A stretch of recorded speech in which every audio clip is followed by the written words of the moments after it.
Kultum kita kali ini bertema tentang Ramadan sebagai latihan kejujuran dan moral. Sebelum kita lanjut, jangan lupa like dan subscribe HB Official. Terima kasih. Dalam bulan Ramadan tentunya kita berlomba-lomba dalam mencari pahala serta menuai kebaikan agar mendapatkan ridha-Nya.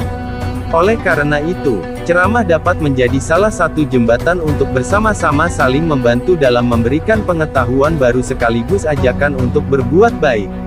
Para hadirin jemaah yang berbahagia, manusia dikenal sebagai makhluk moral yang perilakunya menggambarkan keyakinan hidup yang dianut. Dalam ajaran Islam, iman dan amal, keyakinan dan perilaku, harus sejalan. Moral kemanusiaan yang tinggi merupakan manifestasi dari keimanan dalam hati manusia.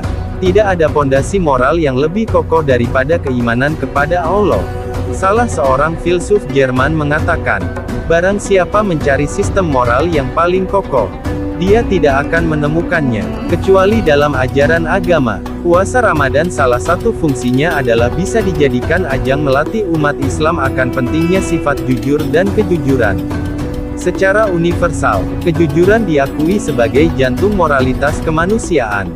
Siapa saja, bangsa manapun, dan apapun keyakinannya pasti menghargai kejujuran dan memandang kebohongan sesuatu yang buruk dan tercela.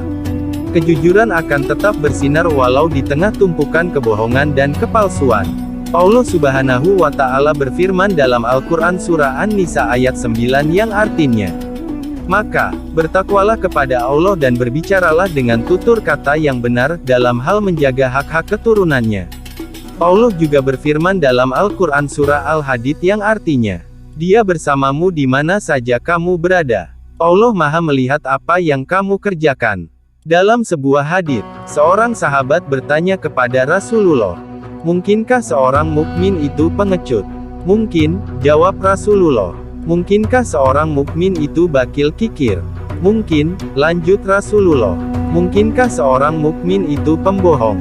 Rasulullah menjawab, tidak. Sayyid Sabiq, ulama besar dari Universitas Al-Azhar Kairo dalam bukunya Islamuna ketika menukilkan hadits di atas menulis bahwa iman dan kebiasaan berbohong tidak bisa berkumpul di dalam hati seorang mukmin.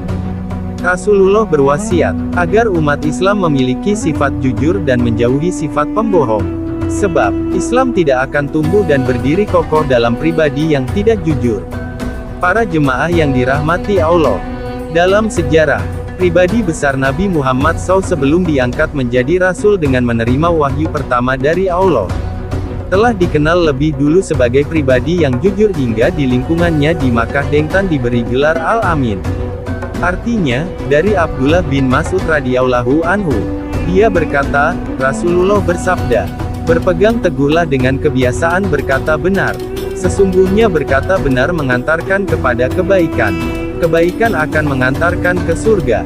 Seseorang yang selalu berkata benar, dia akan ditulis di sisi Allah sebagai orang yang benar. Dan jauhilah kebohongan.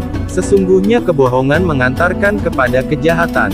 Kejahatan mengantarkan ke neraka. Seseorang yang biasa berbohong, dia akan ditulis di sisi Allah sebagai pembohong.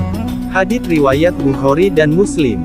Kisah sahabat Nabi, yaitu Khalifah Umar bin Khattab ketika menguji kejujuran seorang anak gembala kambing di Madinah 15 abad yang lampau menarik direnungkan.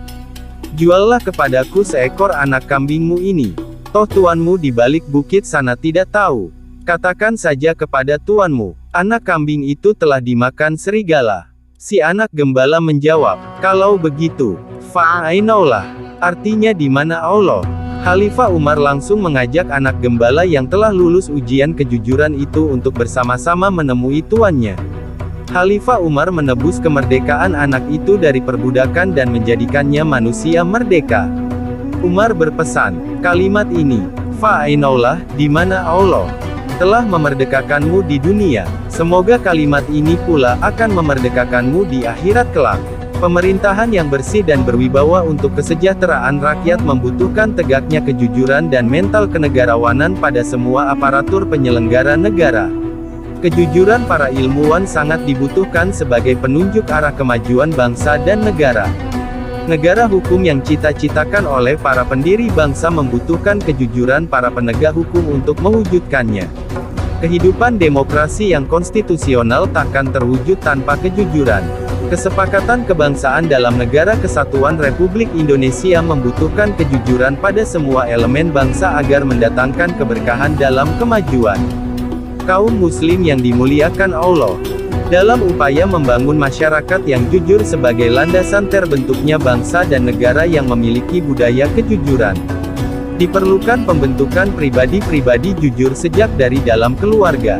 Perbaikan akhlak bangsa haruslah dimulai dari penguatan keimanan dan membudayakan kejujuran. Krisis kejujuran akan berdampak luas di tengah masyarakat. Krisis kejujuran menyuburkan praktik korupsi yang merusak sendi-sendi kehidupan bangsa dan negara. Karena kelihayan membuat lingkaran kebohongan. Sebagian perbuatan korupsi, kolusi dan suap tidak tersentuh hukum. Akan tetapi orang beriman yakin bahwa di akhirat, di Yaumul Mahsyar, semua kebohongan dan kepalsuan akan dibuka di hadapan mahkamah Allah dan disaksikan oleh sekalian umat manusia. Salah satu misi dakwah ialah memperbaiki moral kemanusiaan dan akhlak bangsa. Perbaikan moral kemanusiaan dan akhlak bangsa dilakukan dengan memperkuat keimanan dan membangun kultur kejujuran. Setiap orang seyogyanya merasa malu melakukan kejahatan dan pelanggaran, meski tidak diketahui orang lain. Dalam kaitan ini, pendidikan di lingkungan keluarga, sekolah dan masyarakat merupakan basis terbentuknya karakter manusia yang beriman dan jujur. Pembudayaan kejujuran bukan hanya membutuhkan pengetahuan, tetapi perlu keteladanan, keberanian dan integritas yang konsisten. Kejujuran tidak cukup sekadar slogan, tapi harus tertanam menjadi karakter dan kultur masyarakat. Kejujuran tidak selalu berbanding lurus dengan pendidikan dan ilmu pengetahuan, tetapi menyangkut kualitas pribadi dan karakter. Ibadah mahdah yang diwajibkan dalam Islam mendidik setiap muslim menjadi pribadi yang jujur kepada Allah, jujur dengan diri sendiri dan jujur kepada masyarakat sekeliling. Salat, zakat, puasa, dan haji mendidik manusia agar menjadi pribadi yang jujur dan ikhlas. Sejalan dengan misi kerisalahan Nabi Muhammad untuk memperbaiki akhlak manusia, mari budayakan kejujuran dalam membangun masa depan yang lebih tentram, lebih maju dan lebih sejahtera dari yang dirasakan selama ini. Sebuah pesan dari sahabat Nabi, Khalifah Utsman bin Affan patut direnungkan. Tidak seorang pun yang menyembunyikan suatu rahasia di dalam hatinya, kecuali Allah akan menampakkan pada raut wajahnya atau melalui perkataan yang terlontar dari lidahnya. Semoga ceramah hari ini bermanfaat bagi diri pribadi sendiri dan bagi kita semua.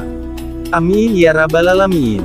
Semoga kultum singkat ini bermanfaat untuk kita semua. Terima kasih.